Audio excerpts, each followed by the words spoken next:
کل میں ایف آئی اے کی انویسٹیگیشن سائفر کے اوپر جو ہو رہی ہے اس میں کل شرکت کر رہا ہوں، اور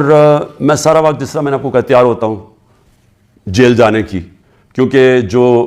منسٹر انٹیریئر کا رانا ثناءاللہ ہے جس کے نیچے ایف آئی اے ہے، وہ تو پہلے ہی کہہ بیٹھا کہ عمران خان کو جیل میں ڈالیں گے ہم یہ سائفر کے اوپر۔ تو مجھے نہیں پتا، کیونکہ اس وقت کوئی قانون تو ہے نہیں، جنگل کا قانون ہے۔ میں آپ کو آگاہ کر دوں کیونکہ میڈیا سارا کنٹرولڈ ہے،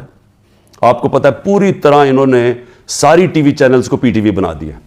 اور پی ٹی وی میں بالکل وہ جو یہ پروپیگنڈا چاہتے ہیں وہ آتا ہے۔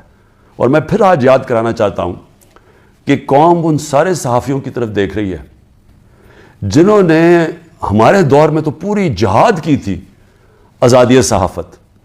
یہ وقت تو گزر جائے گا، لیکن قوم یہ یاد رکھے گی کہ کون سے لوگ کھڑے ہوئے تھے۔ وہ عمران ریاض کو یاد رکھے گی یہ ساری قوم، کہ وہ کم از کم اپنے موقف پہ کھڑا رہا، جس طرح ارشد شریف تھے۔ قوم ان کو ہمیشہ یاد رکھے گی، ارشد شریف شہید کو، وہ جو 4 جرنلسٹ ملک سے باہر چلے گئے لیکن انہوں نے کمپرومائز نہیں کیا۔ ہم تو قوم ان کو بھی دیکھ رہی ہے اور ان کو سلام کر رہی ہے، اور ان کو بھی دیکھ رہی ہے جن کے ضمیر مر چکے ہیں۔ تو میں ایف آئی اے کا ذرا آپ کو سمجھا دوں کہ یہ کیس ہے کیا۔ نہ تو ابھی تک مجھے کوئی کویسچنر ملا ہے کہ یہ میرے سے کیا پوچھنا چاہتے ہیں، تو میری کوئی تیاری نہیں ہے۔ لکھا یہ ہوا ہے کہ جی اپنے ساتھ ڈاکیومنٹس لے کے آئیں۔ مجھے یہی نہیں پتا کہ آپ نے پوچھنا کیا، تو ڈاکیومنٹس میں کیا لے کے آؤں؟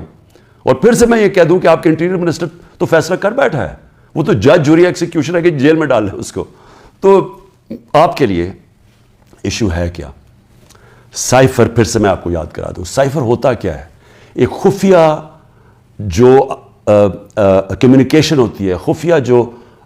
پیغام بھیجا جاتا ہے پاکستان کے ایمبیسڈرز جو فورن آفس کو پیغام بھیجتے ہیں، وہ ایک خفیہ کوڈ کے مطابق بھیجتے ہیں، اس کو سائفر کہتے ہیں۔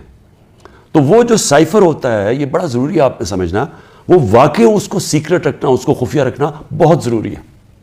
کیونکہ عمران خان نے وہ جو سائفر جو کوڈ تھی اس کو پبلک کیا۔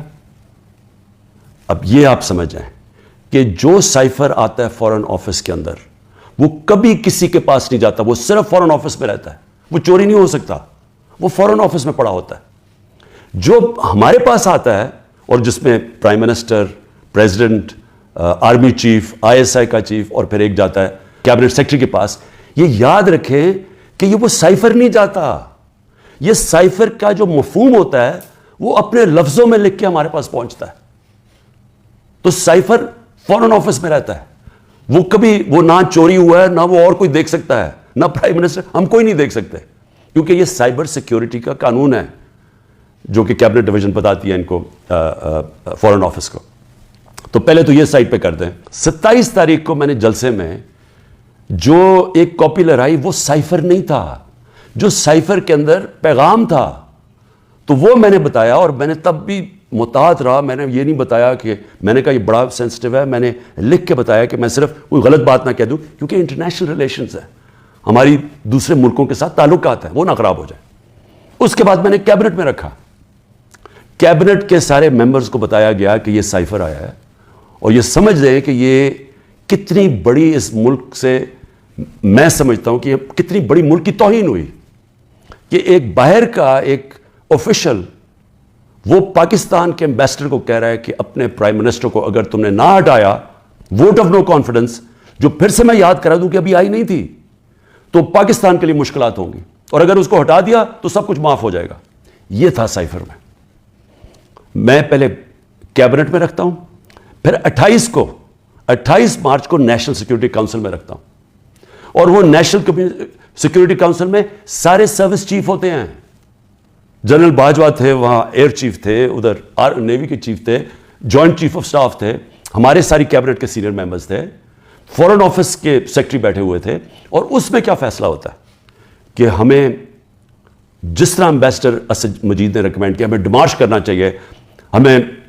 امریکہ کو پروٹیسٹ کرنا چاہیے کہ یہ آپ نے ہمارے اندرونی معاملات میں مداخلت کی۔ تو جب وہ اس میں آ گیا نیشنل سیکیورٹی کاؤنسل میں، وہ ڈیمارش کر دی، تو جو اس کی جو سائفر کے اندر چیزیں لکھی ہوئی وہ تو پبلک ہو گئی، کیونکہ جب آپ نے پبلک ایک سٹیٹمنٹ دے دی کہ کہہ دیا کہ ہم نے اس کی کیا، تو وہ تو سیکرٹ تو نہ رہا وہ، کیونکہ ڈیمارش نے آپ نے کس پہ، تو یہ چیزیں سامنے آ گئی نیشنل سیکورٹی کاؤنسل میں اور کیبنٹ میں بھی ڈسکس ہو گئی۔ اس کے بعد پارلیمنٹ کے اندر ہم نے ان کیمرہ سارے اپوزیشن لیڈرز کو بلایا کہ آپ کو پتا ہونا چاہیے کہ کس طرح کی پاکستان میں توہین ہوئی. سارے اپوزیشن لیڈرز نے منع کر دیا جانے کا, کیونکہ یہ سارے حصہ تھے اس سازش کے. میں کوشش کر رہا ہوں کہ سارے ملک کو بتاؤ کہ قوم کی کتنی توہین ہوئی ہے, یہ منع کر دیتے ہیں. پھر پارلیمنٹ سے جو اسپیکر ہوتے ہیں وہ چیف جسٹس آف پاکستان کو بھیجتے ہیں, اور میں بھی انہیں کہتا ہوں کہ اس کے اوپر انکوائری کریں کہ یہ جو مداخلت ہوئی ہے اس کے اندر پتہ تو چلے کہ یہ ہوا کیا, کتنی بڑی سازش ہوئی ہے کہ سٹی گورنمنٹ کے اوپر, الیکٹڈ پرائم منسٹر کے اوپر دھمکی ملتی ہے, اور پھر اس کے گورنمنٹ گرانے کی پوری تیاریاں شروع ہو جاتی ہیں, لوگ بھاگنا شروع ہو جاتے ہیں, الائز چلے جاتے ہیں. اور یہ پیغام کس کو تھا؟ مجھے تو پتا تھا پیغام کس کو ہے, جنرل باجوہ کے لیے پیغام دیا گیا تھا, کیونکہ اسی کے پاس پاور تھی نا گورنمنٹ گرانے کی, باقی تو کوئی پرائم منسٹر کو نہیں ہٹا سکتا تھا. تو اس کے بعد جب اور پھر کیبنٹ کے اندر ہم نے اس کو ڈی کلاسیفائی بھی کر دیا. تو مجھے ابھی تک یہ نہیں سمجھ آ رہی کہ ایف آئی اے چاہتی کیا ہے, کہ جب سائفر تو سیف, جس طرح ثناء اللہ نے کہا وہ فورن آفس میں پڑا ہے, وہ تو اس کے اوپر تو اس کے تو کسی کو پتہ ہی نہیں ہے جو سائفر کی کوڈ ہے. ہمارے پاس جو جس کو پیرافریز کہتے ہیں انگریزی میں لفظ, ہمارے پاس جو آتا ہے وہ تو اس کا مفہوم آیا تھا, اور وہ جا کے نیشنل سیکورٹی کاؤنسل اور کیبنٹ میں جب رکھا اور بعد میں ڈی کلاسیفائی بھی کر دیا, تو وہ تو پھر ایک سیکرٹ ڈاکیومنٹ نہیں رہا. میں آخر میں یہ کہنا چاہتا ہوں اپنی قوم سے کہ دیکھیں یہ کوششیں ساری ہو رہی ہیں کسی نہ کسی طرح عمران خان کو راستے سے ہٹانے کی. یہ پوری ہر چیز کے پتہ نہیں 180 کیسز ہیں, اور ایک اور وارنٹ بھی نکلا ہے. الیکشن کمیشن کی توہین ہو گئی, یہ دنیا میں آپ نے نہیں کبھی سنا. عدالتوں کی تو توہین ہوتی ہے, الیکشن کمیشن کی توہین ہونے وارنٹ نکلائے. پوری کوشش ہے کسی نہ کسی طرح اس کو جیل میں ڈال دیں. میں کھڑا ہوں, جیل کے لیے بھی تیار ہوں, لیکن قوم کو میں یہ بتا دوں کہ میں انشاءاللہ ہر کیس کا ثابت کروں گا اسی ملک میں بیٹھ کے کہ ہر کیس انہوں نے جعلی بنایا ہے, بوگس بنایا ہے, اور ہر کیس جب عدالت میں جائے گا, جب سنا جائے گا, کوئی جج بھی سزا نہیں دے سکتا پورا کیس سن کے, کیونکہ یہ سارے جعلی کیسز ہیں. اور اس کا مقصد اس ملک میں انصاف نہیں لانا, اس ملک میں انصاف کی قبر کھودنی ہے, تاکہ کسی طرح جنگل کا قانون جو طاقتور ہے وہ کسی طرح اس ملک کی جمہوریت بھی ختم کر دے, وہ طاقتور اس ملک کی عوام کی آواز ختم کر دے, وہ اس ملک کی سب سے بڑی پارٹی کو کسی طرح ختم کر دے, اور کسی نہ کسی طرح یہ چوروں کا ٹولہ جو 30 سال سے ملک کو لوٹ رہا ہے, کسی نہ کسی طرح اس کو پھر اوپر بٹھا دے. یہ